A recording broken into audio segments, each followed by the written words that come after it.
In a similar vein to the Pirates, the original Shaun the Sheep movie is also one of the most entertaining films from this entire list, and it's one which I frequently go back to because it is just banging, and I can't really fault it for what it does, to be honest. It's just a really great, wonderfully charming time through and through, and I find it kind of funny that this is actually my second favourite of the dialogueless movies on this list. Yeah, I don't need your art house stuff. All I need is a goofy little movie with some sheep doing silent movie-esque shenanigans, and you've pleased me for the entire evening. Seriously, the visual comedy here is just so good. I love the editing in the opening to reflect the monotony of the day, I love the stuff in the caravan, I love all the silent reactions to the crazy stuff, and I love everything with the villain. He's just so over the top, I love him. This is why Farmageddon's antagonist disappointed me, as she just couldn't compete with perfection. Although, on the topic of the characters, I was surprised by how invested I actually was by them, in spite of the lack of dialogue and the comedy nature of the film. Like, they've all still got very distinct personalities, I feel, rather than blending together, and that therefore gives all of them a hell of a lot of charm.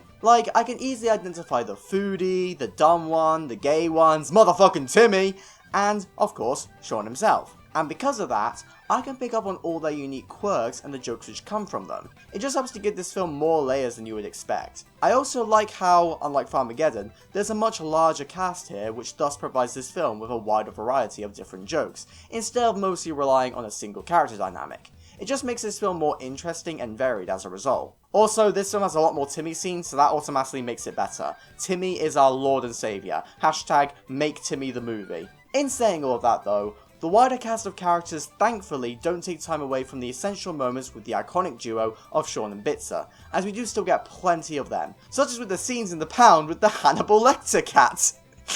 Okay, why am I laughing? I'm just reading a script. Oh well, I guess that just shows how funny this film is, as I'm laughing at it and I'm not even watching. In spite of the large cast of characters though, I don't think that this film feels bloated at all, and that's primarily because it keeps things relatively simple. All of the characters have simple personalities which are easy to pick up on, and that helps to keep the audience easily engaged whilst watching their shenanigans. But alongside that, the film is able to retain a lot of heart because the story is also really simple, which thus allows for easy to grasp emotional moments.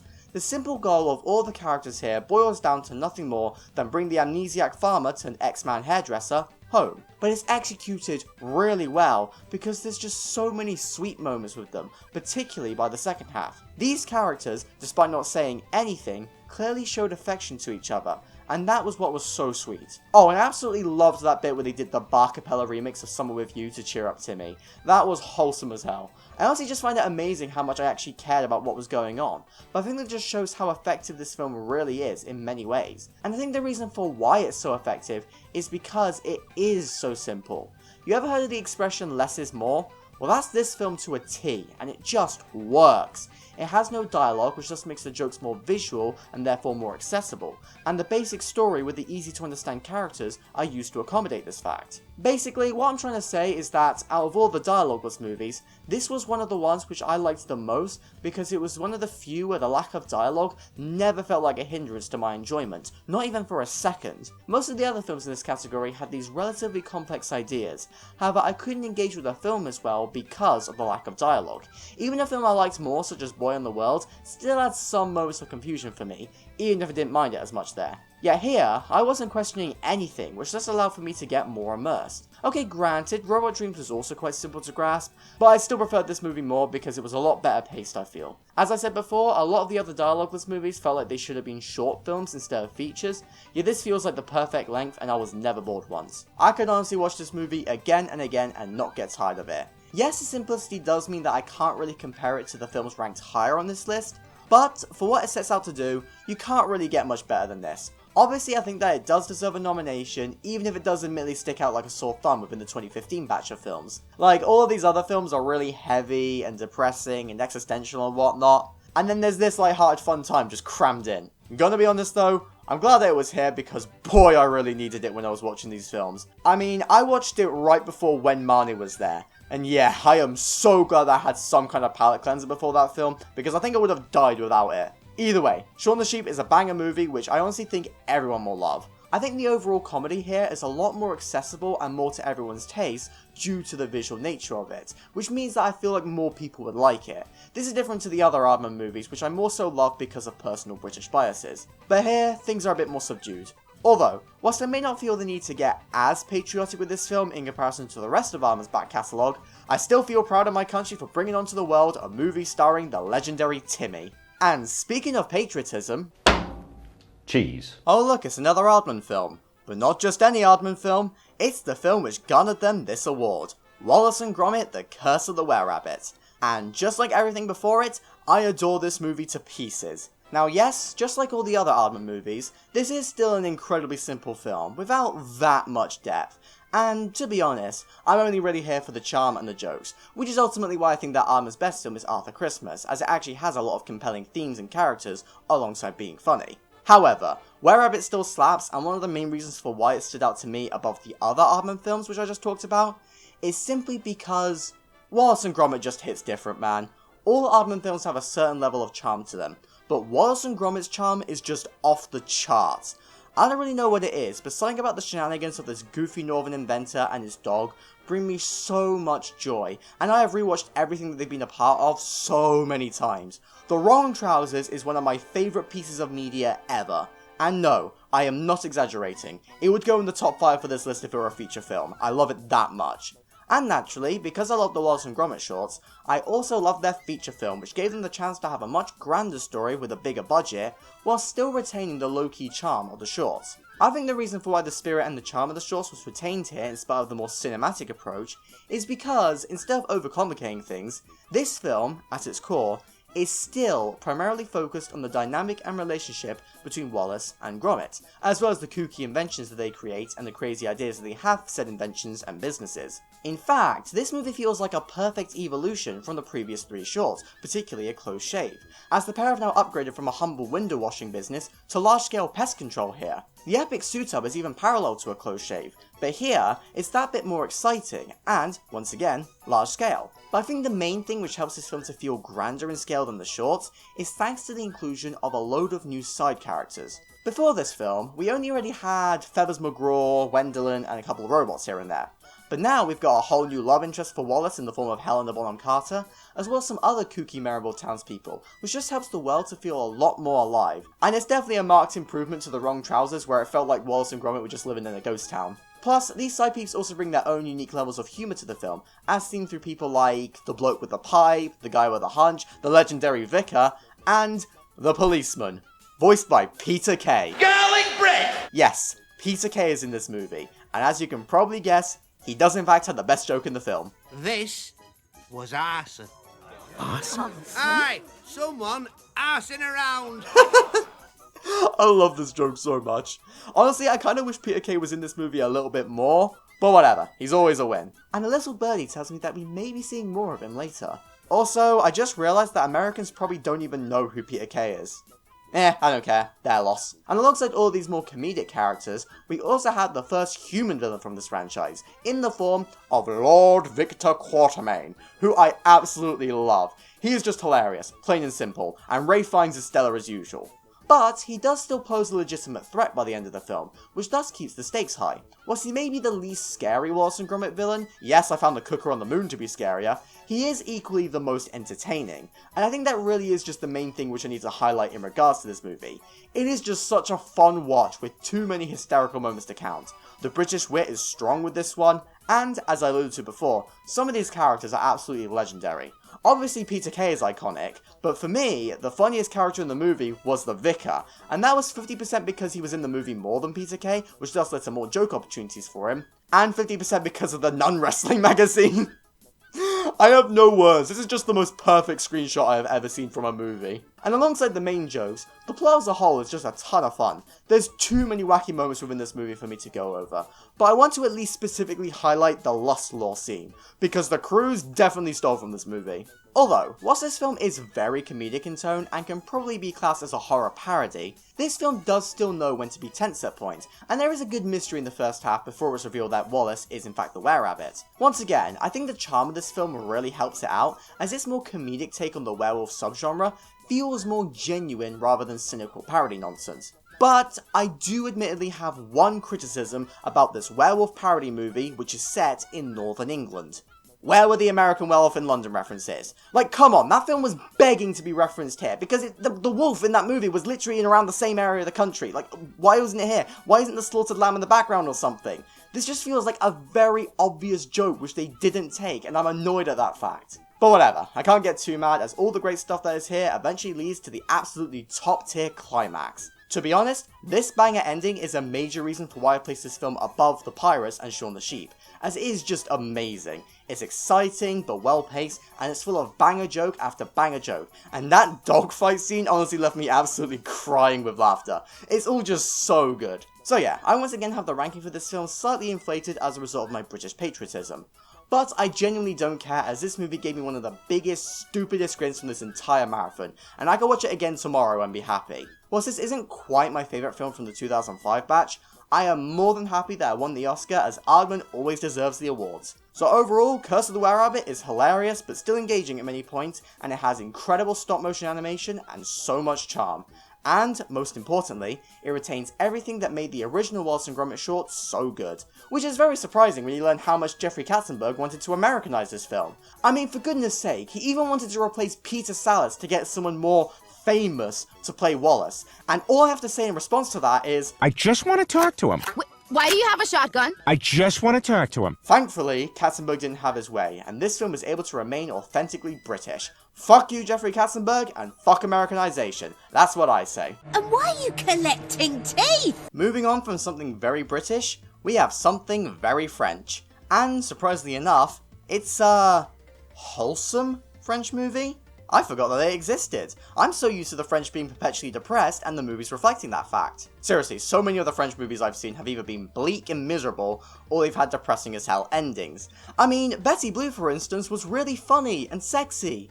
Until it wasn't. Oh, and don't even get me started on something like La Haine. Thankfully, there does exist some light-hearted French films out there, like La Cage aux Folles, A Cat in Paris, Amélie of course, and, the subject for this segment, Ernest and Celestine, which is the ultimate proof we need that the French can do pleasant and charming little films with minimal depression. Good for them, because I was starting to get concerned. Either way, Ernest and Celestine really was just a bottomless pit of charm, which, once again, left me with one of the biggest grins out of any of the films from this whole marathon. It's another one of those chill vibe movies with some great character moments to it, but it also has some deeper themes and strong narrative beats, which I think helped this film to stand out in comparison to something like Luca. Granted, the main themes of this film about friendship in spite of societal prejudices aren't anything all that new or unique in comparison to many other stories. However, it nonetheless works for me because the parts of the movie which directly reflect the racism themes, such as the ending scenes in the courthouse, were well done I feel, with some great speeches from our main characters. And alongside that, the main relationship between Ernest and Celestine was so freaking sweet. First of all, the two characters are just fun and distinct on their own, with Celestine being quite opinionated and commanding, but still good at heart, whilst Ernest just kinda plods along with life. That helps to make them entertaining to watch even in the first third before they properly interact, and the difference in personalities helps to make their eventual friendship more entertaining at many points. And as for their friendship itself, it felt very genuine to me, and I really wanted to see the pair stay together as friends because their dynamic and bond was just so strong and so winning. In fact, their bond was so good that my favourite parts of the movie were the scenes where the pair of them just kinda chilled in Ernest's house for the winter. I've used this word a lot recently, but man, those scenes were just so damn charming. Although, alongside the charm, these scenes also paved the way for some other great aspects of the film that I really liked, such as the secondary theme all about artists not being treated seriously. Both main characters are artists who are being forced to undertake something else in life which they are uninterested in, because no one appreciates what they want to do. Celestine wants to paint, but she's forced to be a dentist, and Ernest wants to play music, but everyone expects him to be a judge. Yet, in these simple scenes within the house, the two characters get to express appreciation for the other's art, and that's what helps their friendship to grow. It's just really nice to see, and it leads on well to that phenomenal music to a winter painting scene, where the pair put their skills together to make something absolutely gorgeous. Speaking of which, this whole movie is just gorgeous. I've always loved this kind of watercolour aesthetic to animated films, as it, once again, feels really charming. But, in the context of this movie, it's made even better because it also feels like a fitting stylistic choice as it reflects Celestine's paintings. Once again, it's just brilliant. Admittedly, the story for this film isn't the most interesting thing in the world, and maybe it does take a little while to really get going, but I did still enjoy many parts of the plot overall. I especially loved the sheer randomness of the plot point where the mice spent their time nicking the bear's teeth in order to replace their own, which they've lost from gnawing through everything. That was so weird and ridiculous that it became kind of funny to me. Now, I'll be honest, there isn't really much else that I can properly say about this movie outside of just repeating the same point that it's really sweet and charming. But you know what? I don't care if I have little to say. If a movie is able to give me this many positive vibes, I can't help but give it a high score. The fact that it also has some interesting themes and gorgeous animation is just icing on the cake. What else can I say other than check it out if you're ever having a bad day? It will absolutely cheer you up. Or maybe you will be left deeply concerned about the evil capitalist bear who sells sweets to the other bears whilst his wife across the road sells them brand new teeth to replace the original teeth that they have rotted as a result of the sweets being given to them, therefore allowing this motherfucker to net double the profits. Okay, that is the most over-the-top evil capitalistic scheme that I've ever seen from a movie, and it left me deeply disturbed. But hey, at least the rest of the movie is still really nice to counteract that. Oh, gnomes now. Wallace and Gromit: Vengeance Most Foul is my personal favourite of the 5 Aardman movies on this list. Which is weird to say, because it feels like I just started talking about these films. But I guess it just goes to show that I feel quite similarly positive towards most of their output. So yeah, my compliments towards Vengeance Most Foul aren't anything all that unique in comparison to what I've already said about previous Aardman films. I still love Wallace and Gromit as a duo, and, in spite of the long time gap and change in voice actor, the charm and heart feels like it has never left this franchise, which I guess shows the benefit of allowing Nick Park to remain in charge of these films, as he's arguably the only person who would be able to retain that same feel. And alongside my love for the inventing duo, the film is also still a wonderfully entertaining time with amazing stop motion and so many banger jokes throughout. However, the jokes in this film are a little bit different to how they are in other Aardman films, because wow, they really lent into the Britishness this time around, even more so than they usually do. I mean, yeah, we still get plenty of universally enjoyable jokes, but we also have the same general northern wit which you can find in Were-Rabbit. And alongside that, there's also quite a few jokes which I don't think that anyone outside of this country would ever get. I mean, not only is there the brilliant Yorkshire-Lancashire border joke, but this film also features Ant and Dec. Oh my goodness, you have no idea how much my family howled with laughter when we first saw this, and I think that basically every British family was the same. No family from any other country could possibly have the same kind of reaction that we had. Alongside Ant and Dec, I also love On Your Doorstep. That joke name is a bit more accessibly funny, I feel, but it's still brilliant. And this character is made even better by the fact that she's played by Philomena Kunk herself, Diane Morgan. King Arthur came a lot, didn't he? And on this topic of northern humour, I'm obviously a big fan of Peter Kay's larger role within this film. I already talked about how much I loved him in Were-Rabbit, so it's no surprise that I love him even more here, as he gets a chance to be a full-blown side character, rather than basically just a cameo role. It's great to see. In fact, I feel like the police subplot was a great inclusion within this film, as it not only provided for many great jokes, but I think it helped to keep the formula of this franchise fresh after all of these years, as we haven't really seen this kind of thing before from the previous films. And this subplot also links in well to the returning villain who was previously locked up, Feathers McGraw. Now, I already expressed my love for the Wrong Trousers before, and one of many reasons for why I love that short so much is thanks to Feathers. He is surprisingly intimidating, in spite of the fact that he never talks and his expression consists solely of those 2 beady little eyes. But that's what makes him so unnerving. He has a hell of a creepy dead stare, but he's also intelligent and powerful, which thus makes him a force to be reckoned with. You just don't want to get on the wrong side of him. I mean, he had a gun for goodness sake. So yeah, Feathers McGraw is a formidable foe, and seeing him return in this film was just brilliant, as it meant that we got to see more of this evil little penguin and his schemes. Although admittedly he is kinda cute at points. I mean, just look at that sea lion scene. However, in spite of Feathers' return, I really appreciate the fact that you don't need to watch The Wrong Trousers in order to understand this film. It recaps everything that it needs to at the start in a convenient, accessible way, which thus makes this film great for both new audiences and veterans. And this is great because it means that this film isn't banking on nostalgia and is instead telling something unique. But if you somehow haven't seen The Wrong Trousers, then you are definitely missing out. Go watch it now. Anyway, alongside all of this great stuff which carried over from the previous films, I also love the stuff exclusive to this film, such as a friendly job-seeking robot, Norbot. Now, my love for this guy is 50% because he's delightful, and sometimes creepy, and 50% because he's voiced by Reece Shearsmith, who is one of the best actors currently working today. Seriously, I am telling you all to watch Inside Number 9 because it's some of the best television out there, and it truly highlights how god tier Steve Pemberton and Reece Shearsmith are as both writers and actors. And as a result of my love for them and their work, I naturally love seeing both of them anywhere else, and so hearing Reece Shearsmith voice Norbert was just wonderful for me. I mean, we even got to hear him sing, which was just mwah. Happy 50 Norbots, we love to do our job. And all of this great stuff once again builds towards the fantastic climax of the film. My goodness, Wallace and Gromit are so good at their climax sequences, and Vengeance Most Foul is no exception to this rule. I absolutely love the canal boat setting.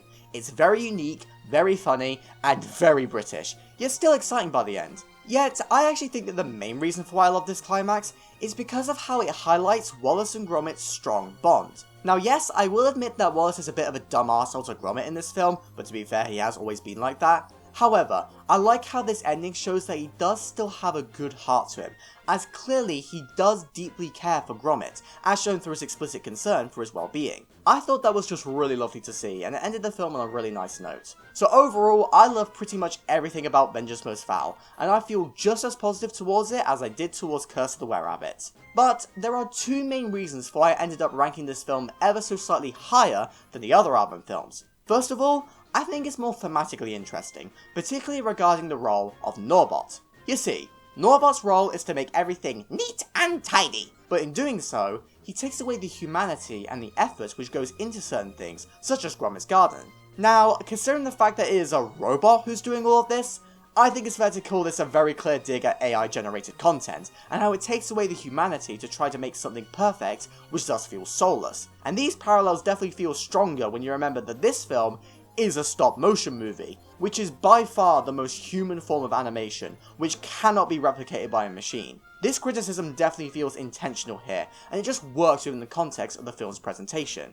I just found that really interesting to see, and it's a very prescient theme which helps to keep Wallace and Gromit relevant nowadays. But alongside the strong themes related to AI, the main reason for why I have such a strong love towards this movie is thanks to my overwhelmingly positive memory that I have of first watching this film when it came out. You see, unlike the rest of this world who had to wait until early January to see this film, us Brits got to see Vengeance Most Foul on BBC One at primetime Christmas Day. After Christmas dinner and a pretty subpar Doctor Who Christmas special, we were all blessed with Vengeance Most Foul on the TV.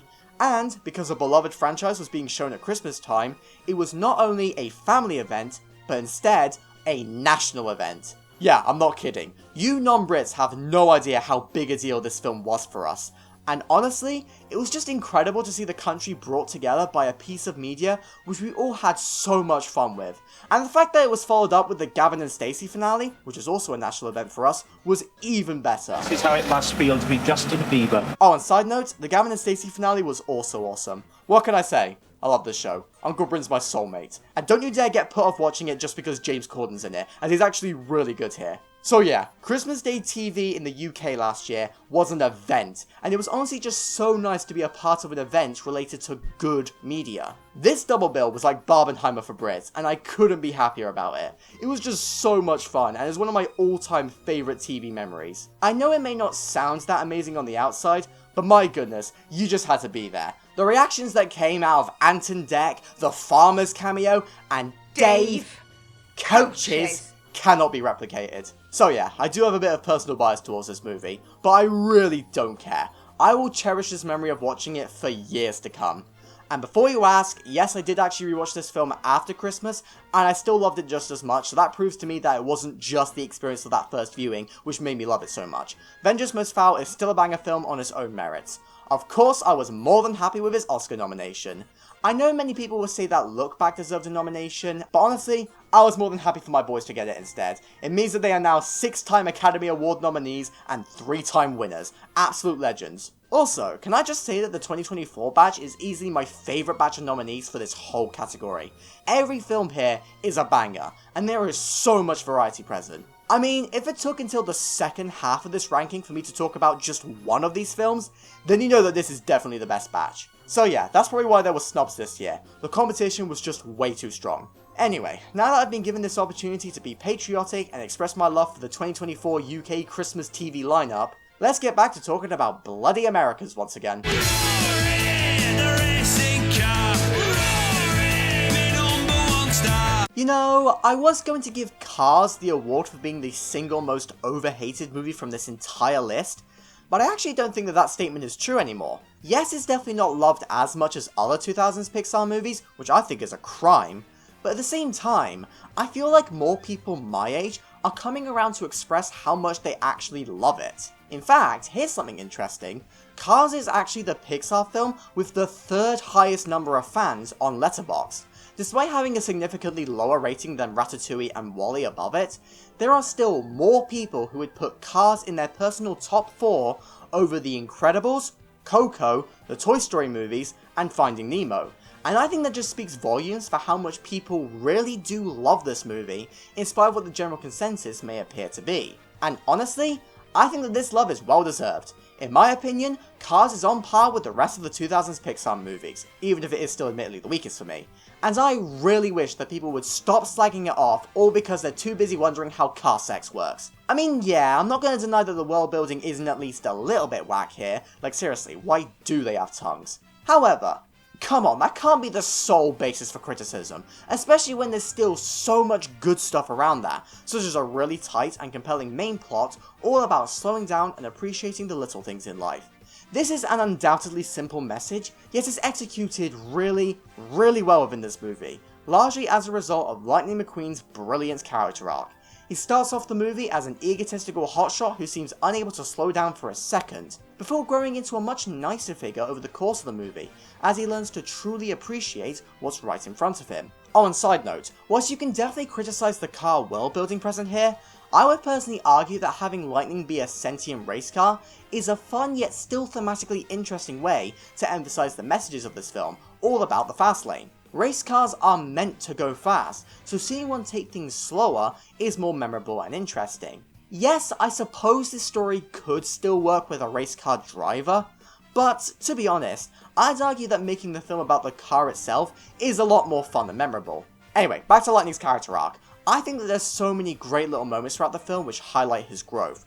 We see him visibly feel more guilty when he acts like a jerk at many points, and we also see him become more friendly towards characters like Mater, which is significant because McQueen was set up to hate rusty old cars, but then later, he ends up becoming best friends with one of them. All of this build-up is then eventually paid off in the climax, when McQueen takes on board all of the lessons he has learned from his slower time in Radiator Springs, and he ultimately gives up the Piston Cup in order to help the King cross the finish line, in an absolutely beautiful scene. This is why I can't take people seriously if they say that Cars doesn't feel like a true Pixar movie, because this scene feels quintessentially Pixar. It's heartwarming and emotional, and it pays off everything that the film has been building up towards. In fact, this whole ending race pays off a lot of great little details which are set up beforehand, such as with Lightning finally learning how to turn on dirt after failing miserably back in Radiator Springs. It just makes this whole sequence unbelievably satisfying, and it caps off Lightning's character arc beautifully. So yeah, Lightning is pretty cool here, but I also really like some of the side characters, and yes, that includes Mater.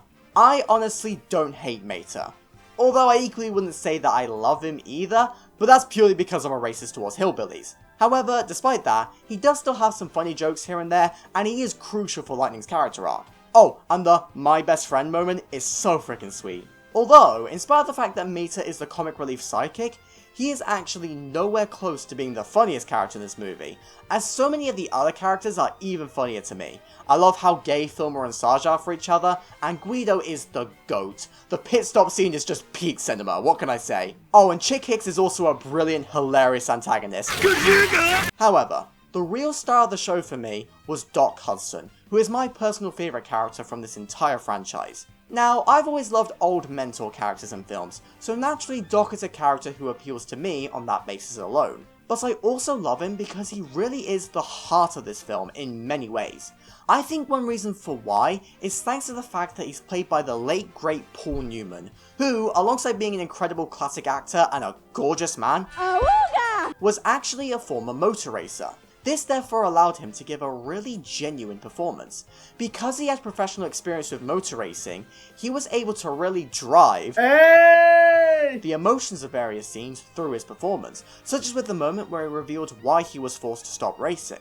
It all helped to aid Doc's little arc, where he learnt to be less cynical as he let go of the past and instead pursued his passion for racing in different ways, such as mentoring Lightning. Oh, and I have to say that the scene where he took a lap around the dirt track was just amazing. It was so exhilarating and triumphant to a small scale, and the music really carried it. In fact, the music as a whole was really strong here. Obviously Randy Newman is amazing, but I also loved the lyric songs present within this film. What can I say, Life is a Highway still slaps all these years later. But anyway, back to the lap scene. I would say that on the whole, the racing presented within this movie was really well done.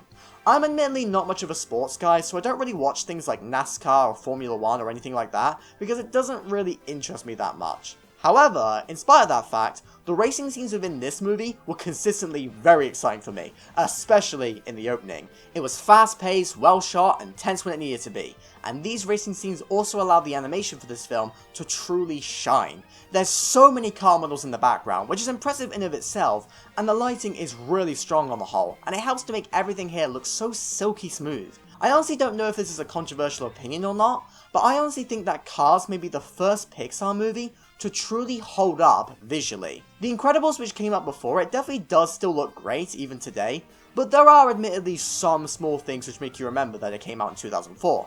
That's just the inherent problem with CG animation. It is easily the animation style which ages the worst. However, in the case of Cars, it didn't feel like it came out in 2006 at all.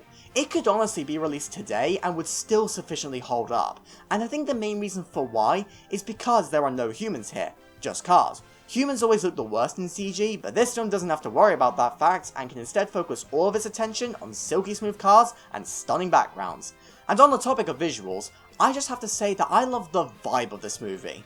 Not only do the racing scenes feel really cool, but the Radiator Springs scenes also appeal to me. You see, whilst I may hate America, I've always loved Americana settings, and Cars is pretty much a love letter to it, and I couldn't be happier about that fact.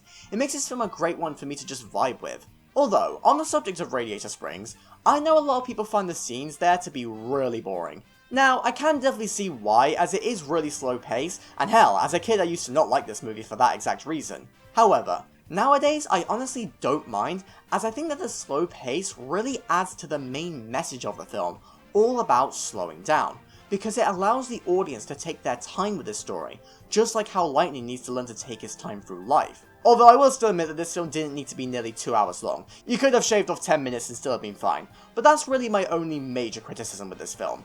Overall, I personally believe that Cars is a banger, and I'm glad that more people nowadays are giving it the respect that it deserves. Yes, its world building is flawed, but it's honestly not as bad as a lot of people say. I mean, it's at least better than how it becomes in Cars 2, as that film features the Car Pope, which just lends its way to God knows how many disturbing implications about what car Christianity looks like. But thankfully, things are much more restrained in this first installment. There's admittedly some other issues with this movie too, like the aforementioned pacing being a bit off at points, and it is very stupid that Chick Hicks never got disqualified from the first race for very clearly causing the big crash. But honestly, I don't care too much about any of these flaws. The story is still ultimately a really good, heartfelt one with a brilliant main character arc for Lightning McQueen. Although, I'd probably say that I'm rating the movie this high overall, thanks to Doc Hudson, who's just an incredible character through and through. So yeah, I love this movie, and I would honestly recommend giving it a rewatch if it's been a while. You may be surprised by how much you end up liking it nowadays. I mean, just take it from me, a Cars hater in my youth who has since come around to love it in the years since. You never know what you may think if you give it a second chance nowadays. But anyway, no matter what you may think of this film,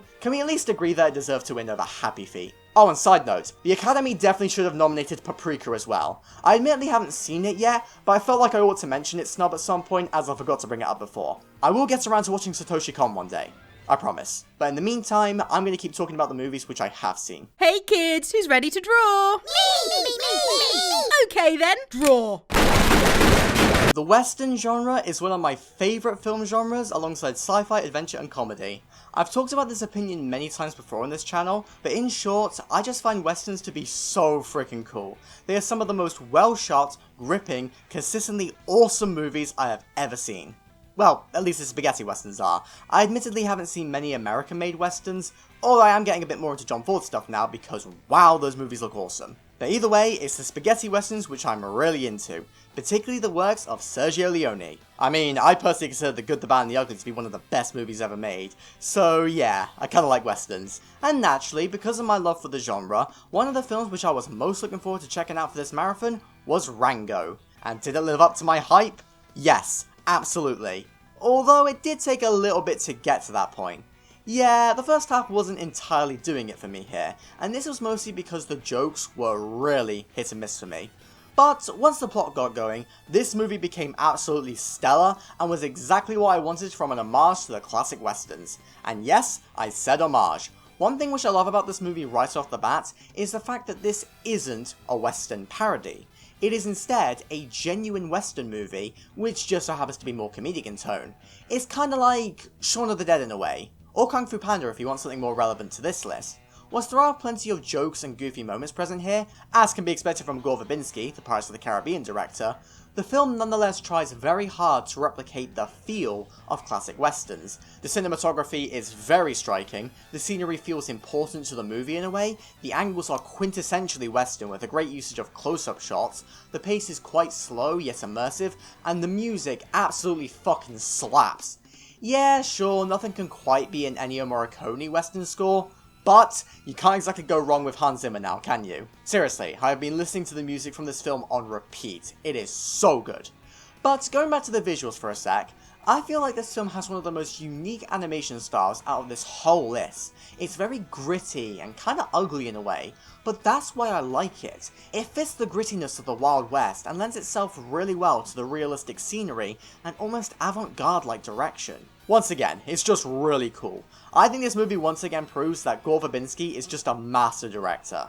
I know people don't really talk about him that much, as he isn't really a distinct auteur like the other directors who I've discussed in more detail on this list, but that doesn't stop this man from creating blockbusters with more visual sauce in them than any big budget epic being made today. You can diss The Lone Ranger all you want, but my goodness, I miss when the direction for blockbusters were allowed to go this hard, and Rango goes just as hard as Verbinski's other genre pieces, despite being in an animated film, and it was just amazing to see. Verbinski is an underrated visionary, I'm just saying, and the visuals for this movie are amazing. Now admittedly, the story for this film is pretty simple, as it's mostly just find some water, and therefore things weren't the most engaging at the start of the film, but I definitely feel like it picked up a lot more by the second half when Rango and his pals went on the trek through the desert to find out who stole their water. It felt a lot more like an adventure, and was thus exciting to see unfold. However, I ultimately didn't mind the simplistic plot too much, as the thing which I found more interesting here were the many different themes. First of all, this film has some interesting stuff related to corruption and industrialization. You see, all of the water in the area was nixed by humans in order to sustain Las Vegas, and as a result, the corrupt mayor of Dirt has hoarded the limited water supply for his own profit, thus allowing him to build his own town whilst leaving the little guys in the dirt, hence why the town's called Dirt. And he's doing this because, as the movie said, those who control the water control everything. This was a really creative way to take advantage of the desert setting, I feel, and the story here is definitely quite unique from other western films due to the fact that it links into modern society rather than being set in like the Civil War or something. But the other interesting thematic thing about this movie which helps it to stand out above other westerns come from how the characters are portrayed.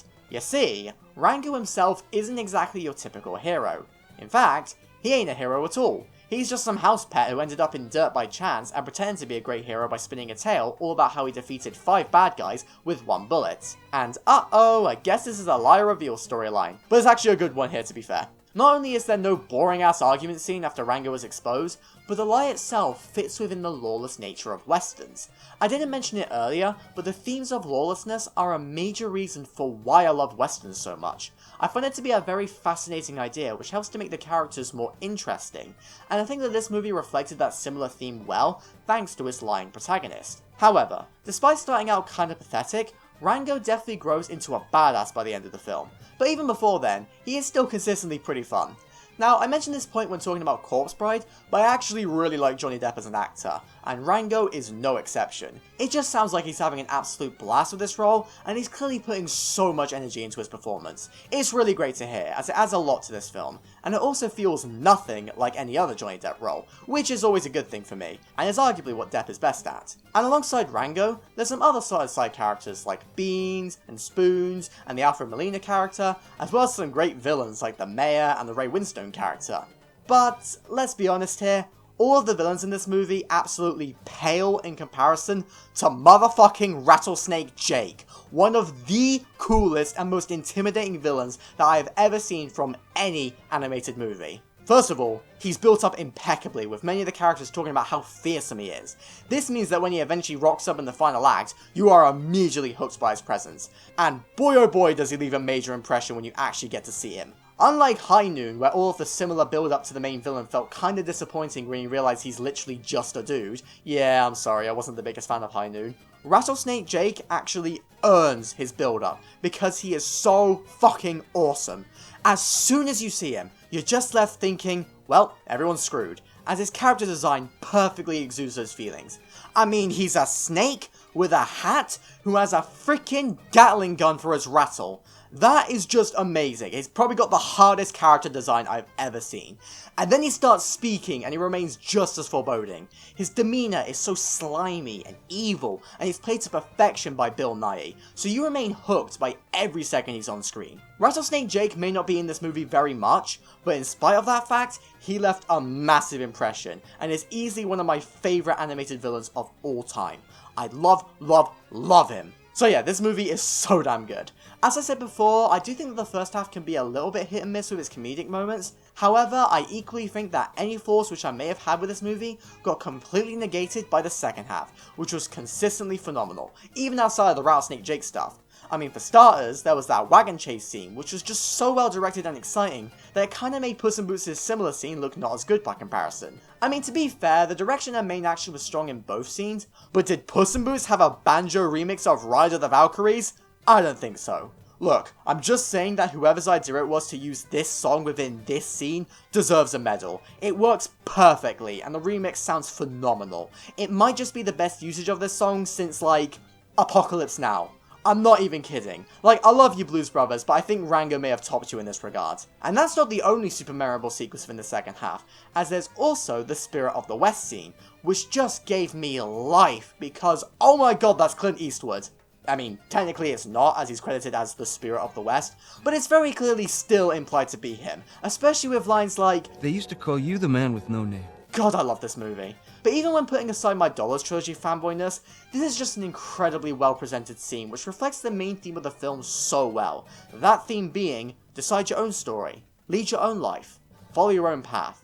You get what I mean? This message is ultimately the reason for why Rango decided to return to Dirt to save everyone like he said he would, and this scene did a great job at leading into that realization. And this point now leads me on to talking about the climax, which, as you can probably guess, is a proper Western standoff scene. And yeah, this was literally the perfect climax for this film, and it was executed absolutely flawlessly here. Once again, the direction and cinematography was immaculate, the pace was perfect, and the intensity was spot on. I was on the edge of my seat throughout this entire scene, so much so that I completely forgot that I was watching the funny Johnny Depp Chameleon movie, as it was so amazing that I felt like I was watching a classic western instead. God, there's only so many ways that I can say, this movie is really cool, but I think that just shows how much I truly love it. So yeah, Rango is about as perfect as a 21st century western film can possibly be, and I just loved it. With that being said though, it's not quite my favourite film from the 2011 batch of nominees, but I am nonetheless very happy that it won the Oscar. Because you see, up until very recently, this was by far the most unique film to ever win Best Animated Feature. Not only is its style and genre unlike anything else nominated, but it also wasn't made by a well-known animation company like Pixar, or by a universally recognisable and respected name like Guillermo del Toro. It is instead an avant-garde western movie made by a criminally underrated director under Nickelodeon. This type of film never usually has a chance of winning awards, yet it did here, and that's just awesome to see. Although, to be fair, it probably only won because of its lack of competition. You see, 2011 was a bit of a rough year for the big animation studios, besides DreamWorks of course, which thus means that the Oscars lineup ended up having a lot more unique films in comparison to any other year, and as a result, Rango was nowhere near the odd one out this year, which thus gave it a much greater chance of succeeding. I think it's fair to say that Rango would have had absolutely no chance at winning if it was released in any other year, but I'm glad that it won when it did because it shows that unique and bold animated films which tap into unexplored genres can still be successful and popular. Definitely check this film out if you haven't already. It is easily the most underrated out of all the Oscar winners on this list. Rising up, back on the street, did my time. took my chances. Oh, get out of here. Yeah, okay. Persepolis is a movie which I feel like I should rank higher on this list because it has got so many absolutely fantastic elements to it, and it's beloved by almost everyone who has ever seen it. However, due to reasons I'll go over later, I've decided to keep it at this position, which is still high, but not as high as other people may put it. I don't know, I am kind of conflicted on where to rank it, but I think if I just ignore the influence of others, this position feels the most right for me and my opinions. Either way, I still thought that Persepolis was brilliant in almost every way.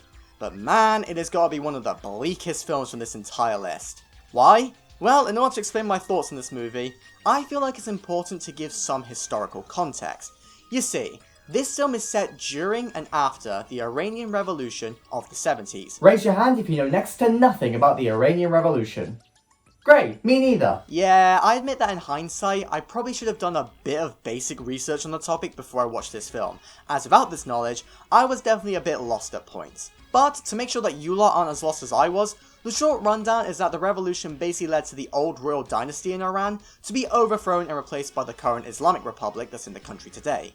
That's the basic meat and bones of what happened, but I would recommend doing some further research yourself if this film interests you. But do be wary that some parts of the history and politics are quite controversial, hence why I don't really want to go into too much detail in this video, so make sure that you double check anything that you read just to be on the safe side. Anyway, now that we all know the background of this film, let's talk about it as its own thing. So basically, Persepolis is all about a young woman called Margie, who has been forced to grow up during the revolution, and eventually suffers through the later political and religious turmoil within the country. The film shows us the impact that these events have had on both her and her family, and it does not sugarcoat any of the horrors which occurred during this time. Okay, sure, the film isn't really violent or anything, and the visuals aren't too extreme, but there's enough implied horror and uniquely presented visuals here, such as with the silhouettes of war, which allow the film to still leave a major impact on the viewer.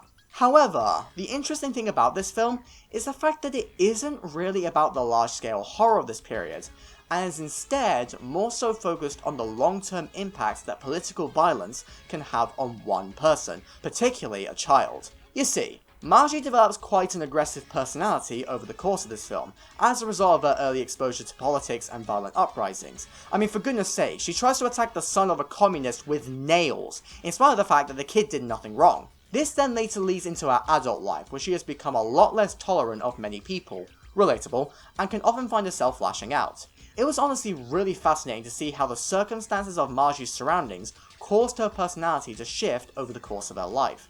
Ultimately, in spite of how the film may appear on the outside, Persepolis isn't really a story about the regimes or militants in Iran.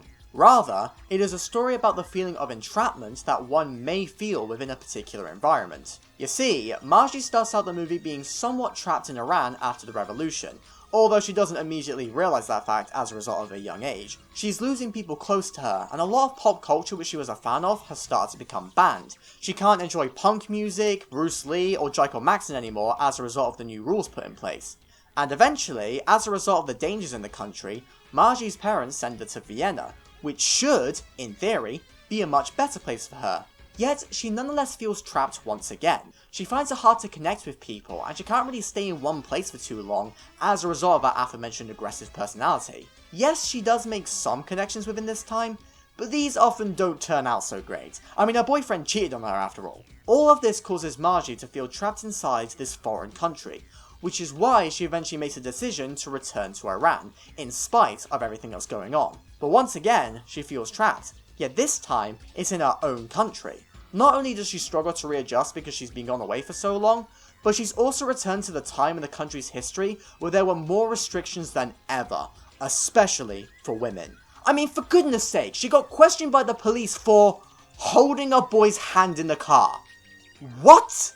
I cannot tell you how much I despise these stupid sexist regimes. And that's not all, as a load of her friends were also attacked and one ended up dying, all because they had a party and the regime didn't allow it. Yeah, it's no wonder why she felt trapped within a country which can't let you do anything without risking your life or well-being, and it's no wonder why she found herself sinking into a depression, which was visually presented in a very unique way I might add. Honestly, Margie's feelings of entrapment were what primarily kept me engaged within this film, as I just found it really interesting to see unfold. Apparently the original graphic novel which this film adapted was loosely based on true events, so I think that really helps to make this film even more compelling for me, as it just feels a lot more real and personal. And alongside the main themes and compelling narrative beats, there's a lot of other, smaller positives that I have with this film, such as with the animation, which is really simple here, but I quite liked it. It really fit the aesthetic of the original graphic novel that it was adapting, and as I said before, some of the visual sequences were really unique here. And alongside looking great,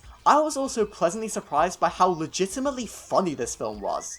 Yes, you're hearing me correctly, this film is actually quite funny at points, while still fitting in with a relatively serious tone. Margie consistently made a lot of great witty remarks, the grandma was a legend, and that Eye of the Tiger scene made me laugh so hard that I literally felt like I was going to die.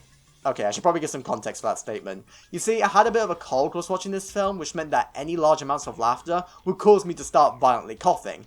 That's why I felt like this movie was going to kill me, as this scene made me laugh so hard that I went into a coughing fit like no other. Either way, the humour really adds a lot to this film I feel, and it also gives me a much greater incentive to rewatch it, as I always love it when a serious film can have a sense of humour. It feels more natural and more human, and it gives the film a lot of additional heart. So yeah, I thought that Persepolis was fantastic on the whole. So why haven't I got it higher on this list?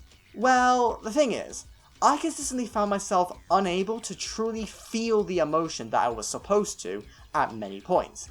Like, when a significant character died, I didn't really feel sad or anything. I mean, I was somewhat shocked, but that was kinda it, to be honest. It took me a while to figure out why I felt this way, but eventually, after hearing what other people had to say about this film, I realised what the issue was.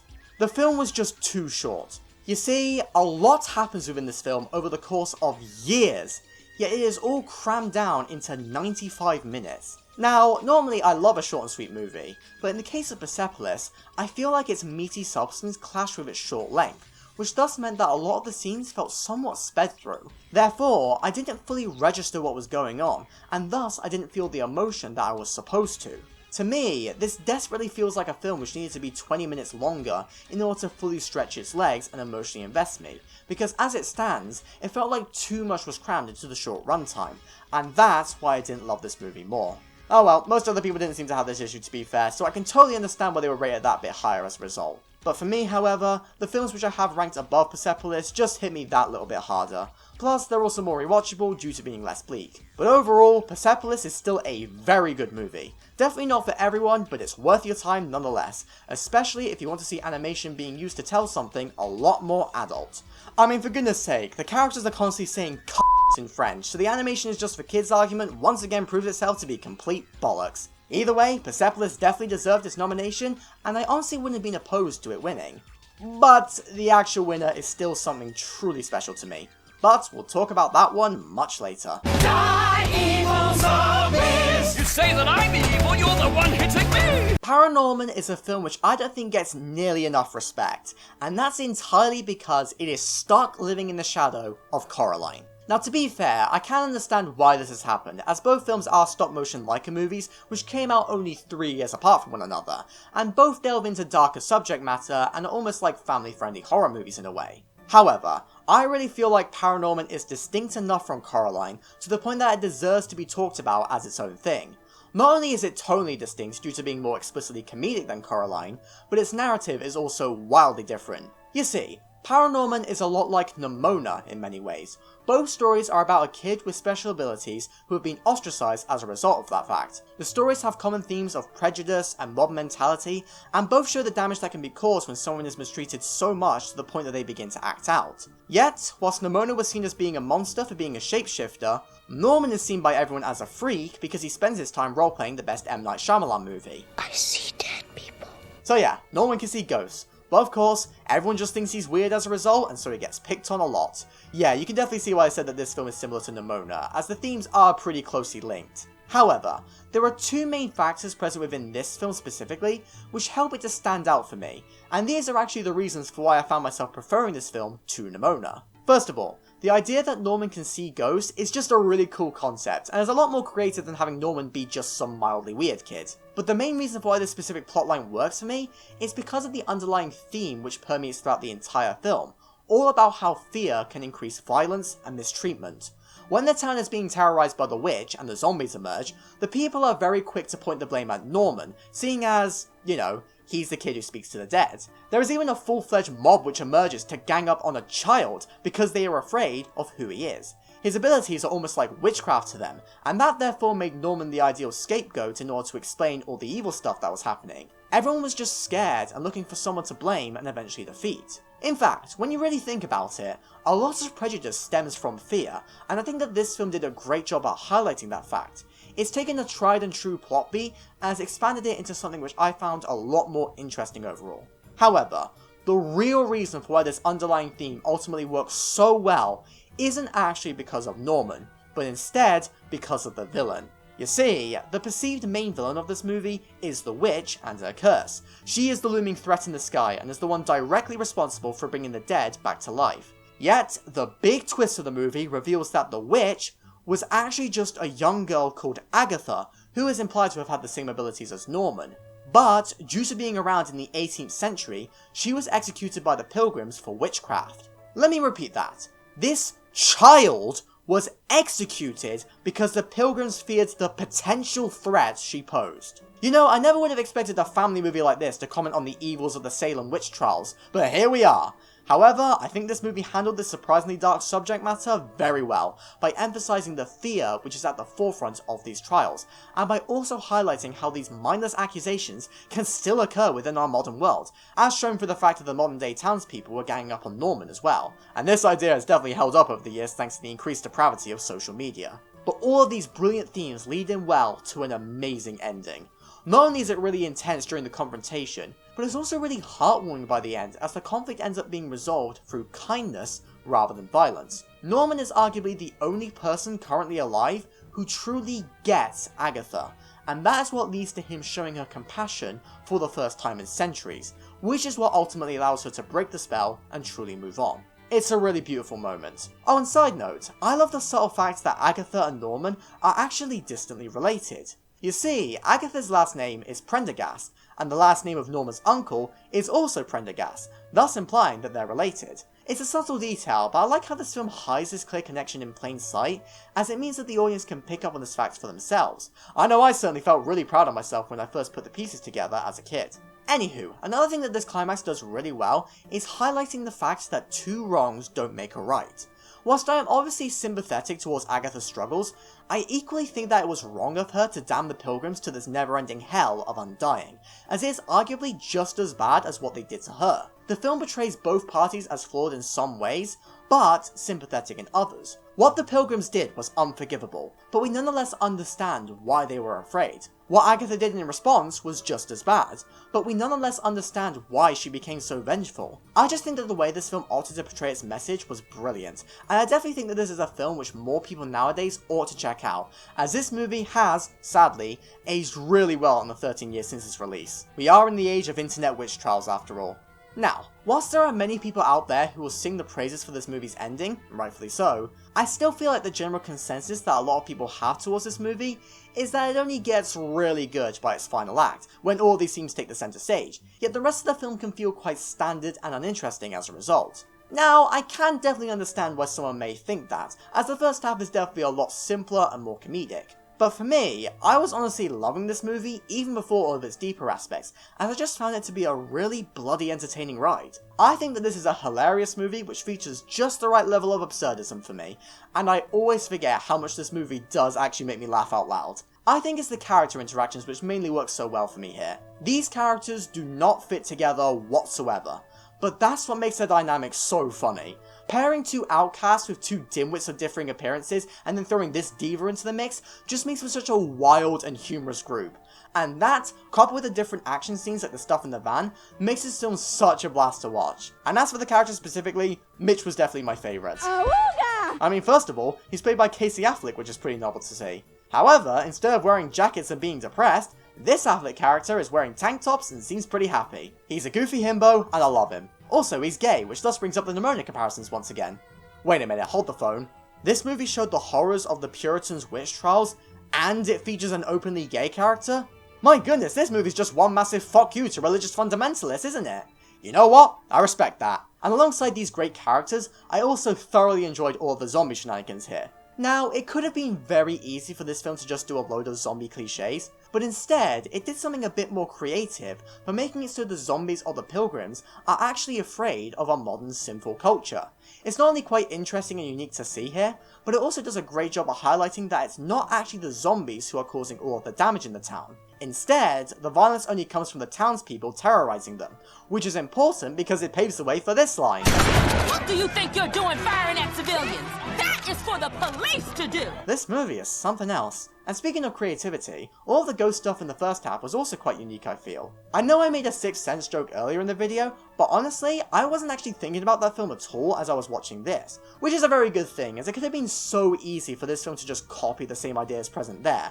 But instead, this film is still able to stand out, largely because there's a wide variety of different ghosts present here, alongside plenty of fun little scenes with them, such as the scene with the dog. That was cute and pretty creative. And alongside all of that, the inclusion of John Goodman as Norman's weird uncle, who later becomes a ghost himself, was just brilliant. These kinds of over-the-top John Goodman performances are always fun for me. And alongside the explicit jokes and creative ideas, another thing which I appreciated within this film were all of the little horror references, such as the Jason mask, the Halloween ringtone, and the whole opening segment which spoofed cheap, terrible zombie movies.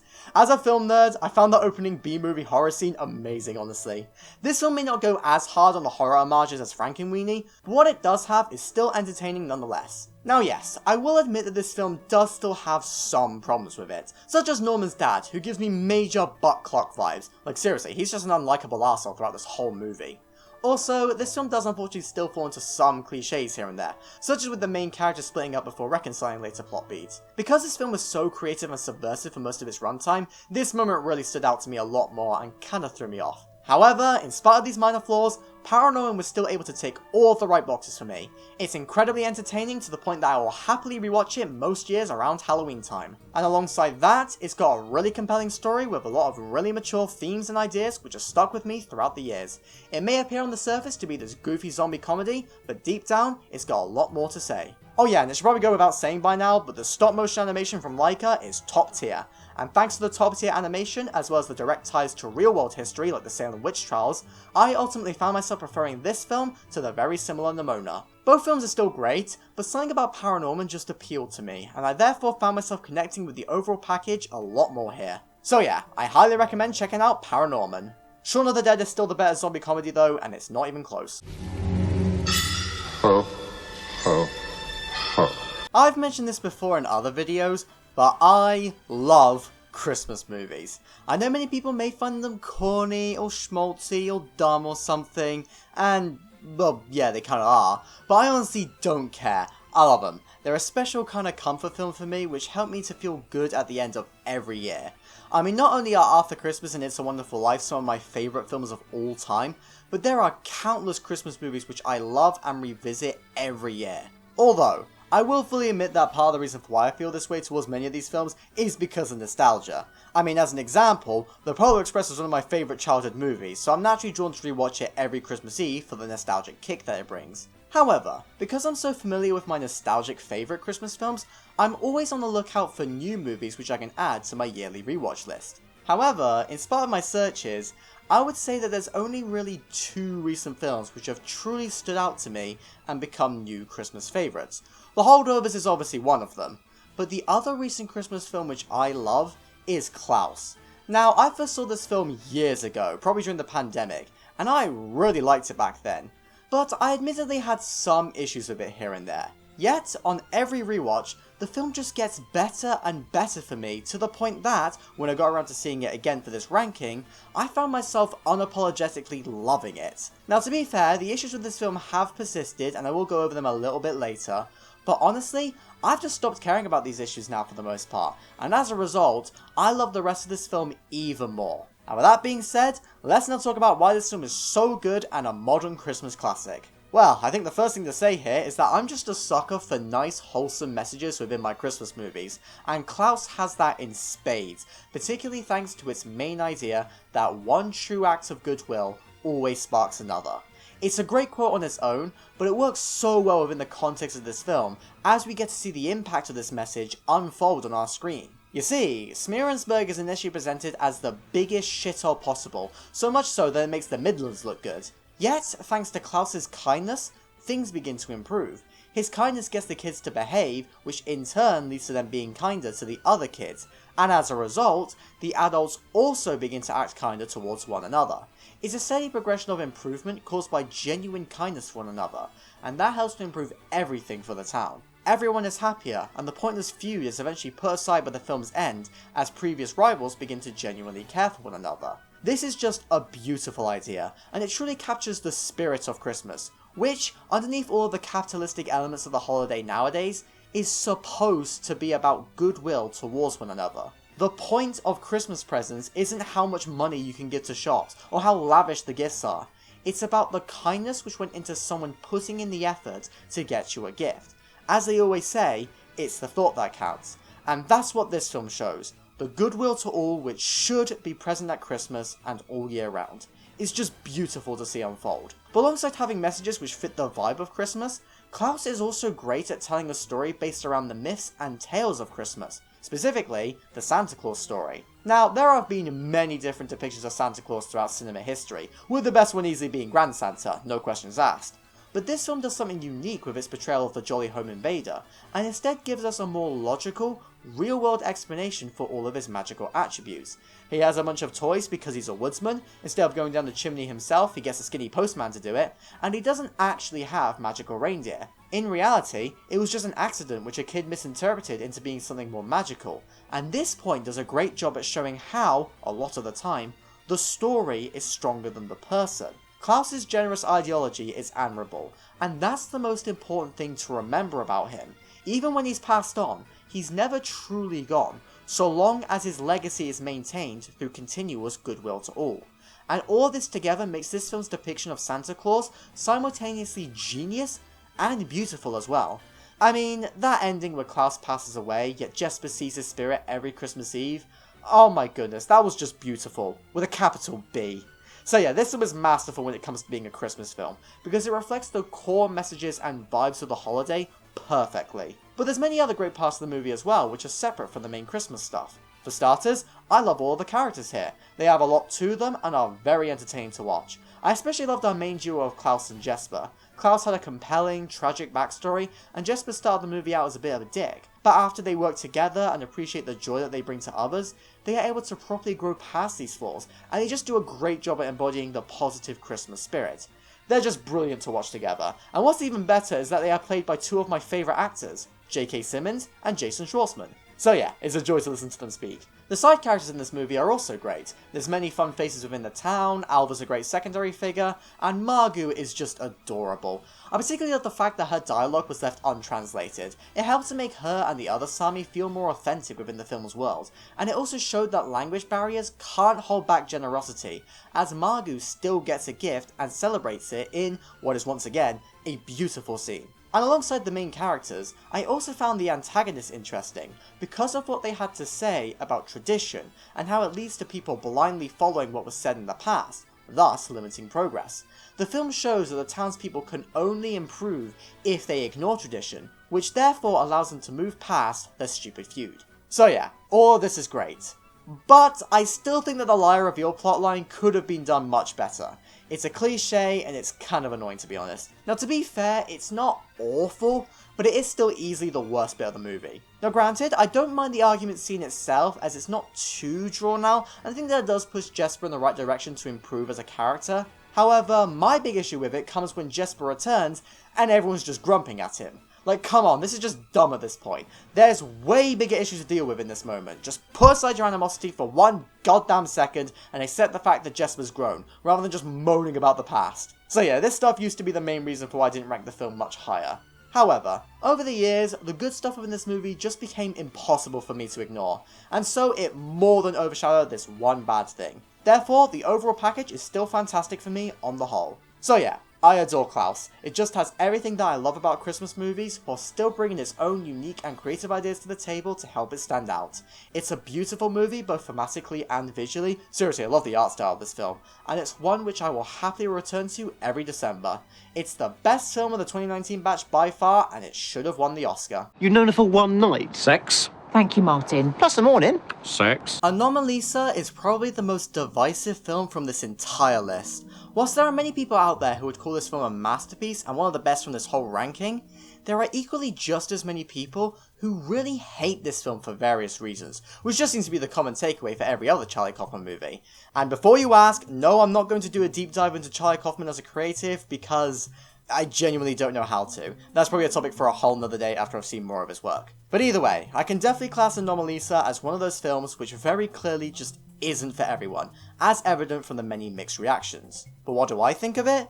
Well, personally, I loved it, but I can equally understand why so many people couldn't get into it. You see, this is quite a complex, surrealist, existential drama with themes and characters who you wouldn't normally expect to see in a film, particularly mainstream films. It's definitely one of the most explicitly arthousey movies from this entire list, and it's got a lot of really dodgy elements to it which make up the story. And the way that you interpret these dodgy elements can greatly affect your opinion on the movie as a whole. So, where do I stand on everything, and why do I personally disagree with the criticisms that others may have? Well, I think that in order to do that, it would be much easier if I just run down the plot and go from there. So basically, Anomalisa is a film about this bloke called Michael, who suffers from a condition where he perceives everyone around him as being the same person. And I mean that literally. They all have the exact same face and the exact same voice, no matter the gender. But this eventually changes after Michael chills in a hotel room for work reasons and overhears Lisa, who is actually different. And from there, he kind of becomes a little bit obsessed with her, as he invites her back to his hotel room for some sexy time, and then straight up asks her to marry him literally the morning after. Oh yeah, and I should probably mention that Michael does actually have a wife, but sadly, she's got the same face and voice as everyone else in Michael's life, so clearly their marriage is a bit of a loveless one. So yeah, right off the bat, there's probably a bunch of alarm bells ringing in your head. We are following a guy who is straight up having an affair. He's really giving off that Chico energy right there, isn't he? However, that's not actually all. To be brutally honest, if you look at all of the dodgy elements in this movie, you'll soon realise that Chico is practically a saint in comparison to Michael, because Michael is a controlling, creepy, and deeply uncaring arsehole. He gets with Lisa and is ready to leave his wife right then and there, all because he is able to perceive her as something different. But then, the morning after their late night sex and slumber, they have breakfast, and he starts acting like a prick for no reason. He complains about the way that Lisa eats her food and whatnot, and then has the audacity to call her controlling when she questions him. And remember, alongside all of this, Michael asks this woman to marry her after one awkward night of being together. Plus, something tells me that the age gap between these two is probably very uncomfortably high.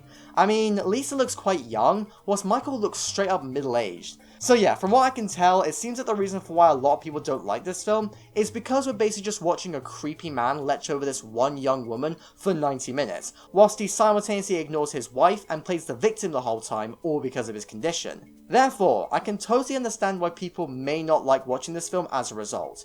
It's really not the most pleasant thing in the world, and I can see why you may hate following someone as explicitly unlikable as Michael for the duration of this film. However, I personally disagree with this point of view, because, for me at least, the dodgier elements of Michael's character fascinate me instead of grossing me out. And this is because of the way that Michael is presented within the context of the film, and the implied meaning which can be taken away from his condition. The thing is, this film is being told from Michael's subjective viewpoint. Now, I don't mean it's in the first person or anything, as it doesn't have an internal monologue or something similar, but we do nonetheless see the world from Michael's point of view. We see every other character as the same person, just like Michael, and so we're able to get a much stronger understanding of his condition. And this presentation helps to create an initial alignment with Michael, as we are actually able to understand his mindset, which thus gives him a degree of sympathy at the start of this film. We see what his world is like, and we begin to somewhat understand why he's unable to feel the love for his wife, or even his son. Therefore, we're kinda happy for him in a way when he finds Lisa in spite of his condition. In fact, in spite of how much I am adamantly opposed to affairs of any kind, within the context of this movie, I didn't actually immediately write off Michael as a dickbag when he went with Lisa. But I actually understood why he did it, because his situation was so unique and rather depressing in a way. This shows that the film did a successful job at manipulating me into liking Michael.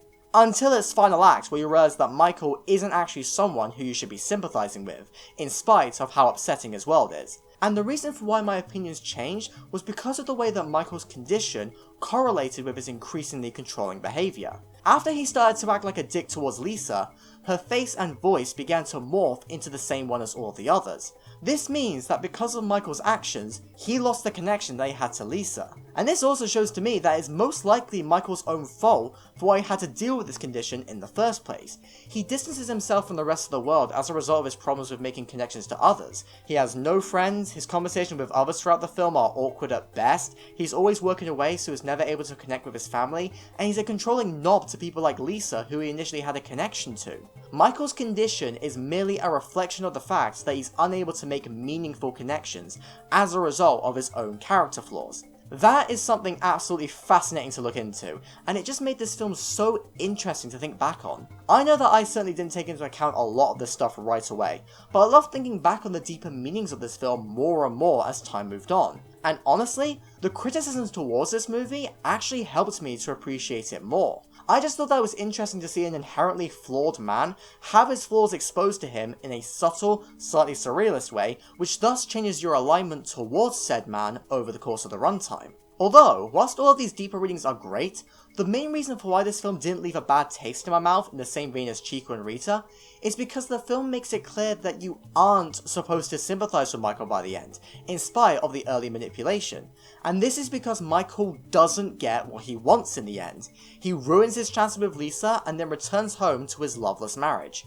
It is a disappointing ending for Michael, but in reality, unless he can change his own problems, it's what he deserves. He doesn't really change as a character, but that's the ultimate tragedy of this piece, because Michael is going to continue to suffer his condition until he can get his act together. Overall, I thought that this was an absolutely fascinating psychological existential drama, and there's truly nothing else like it. And it is easily one of the most human films from this entire list, even in spite of the exaggeration of certain parts, like Lisa's awkwardness. Side note, but I also saw a lot of people criticizing this aspect of her character, but I didn't really mind as I found it kind of relatable and a bit humorous at points. Oh yeah, and speaking of humor, I was surprised by how funny this film was at points. It could have been so easy for this film to be completely unenjoyable, but the small bits of humor sprinkled throughout helped a lot. I especially liked the part where Michael couldn't get into his hotel room because the fucking electronic car didn't want to work. That is one of the most relatable things I've ever seen in a movie, as we've all been there, let's be honest. Oh, and I also got a laugh out of the part when Michael was just walking around bollock naked as if he was Zorg in Betty Blue. I just wasn't expecting to see an image like this within this marathon, but it did eventually make me laugh as I started to imagine all of the poor animators who probably spent countless sleepless nights getting the willy movements just right. Remember, this is a stop motion movie, so they probably had to do this scene frame by frame for weeks. And actually, on the topic of the animation, I thought that it was really unique and cool here. It was definitely quite uncanny due to how realistic these puppets looked, but I think it did a great job at showing off the surrealist world which we're being thrown into.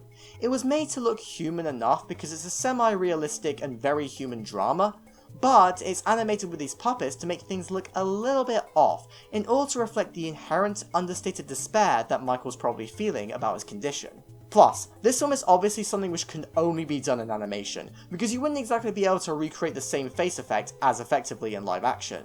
So yeah, there was so much that I loved about this movie, even outside of its main themes, as the presentation was just so strong. However, unlike some other people, I wouldn't exactly call this film perfect for me, for one main reason. The thing is, the middle of this film was a bit weak for me, and in this case I'm specifically referring to the part of the movie where Michael and Lisa had their sexy time. This is the sex scene which I was alluding to back in my Chico and Rita segment, which I said was worse than that film scene. Yeah, I'm sorry, but I thought that this sex scene wasn't the best. I mean, it was definitely better than Oppenheimer's because it didn't feel pointless and out of place, but that's not exactly a high bar. The reason for why I took such an issue with it in this film is because it grounded the pacing to an absolute halt.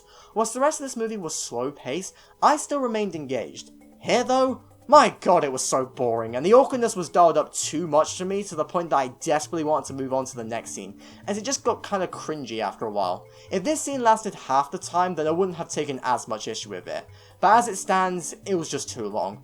Look, I may be asexual, but I'm still able to point out a good sex scene from a bad one, and this one wasn't awful to be fair, but it was still kinda mid. And then after this scene we had Michael's dream, which I honestly completely forgot to write about in my notes, which just shows to me that I also didn't care much for it, because it did admittedly feel a little bit pointless. I mean, it was certainly a unique sequence, and it did have some funny moments and unique imagery here and there, but I don't entirely understand how this dude flirting with Michael linked into the overall themes of the movie, unless the film is trying to tell me that Michael is suppressing his bisexuality or something. But that's literally my only guess, and there's literally no other evidence to support that. So I'm most definitely wrong about that reading. I don't know, maybe I just need to rewatch this movie to understand this dream sequence. But either way, that, combined with the boring sex scene right before, meant that I found the last stretch of the middle quite uninteresting and kinda pointless. Still, that wasn't a huge deal breaker for me, as the rest of this film is still unbelievably fascinating to watch, and I just love so much about it. It is one of the most unique films I have ever seen, and it is certainly the most adult film from this entire list. The sex, nudity, swearing, and really complex themes all work together to once again prove that animation is not just for kids. And comparing a film like this to the lightheartedness of Shaun the Sheep is kinda stupid.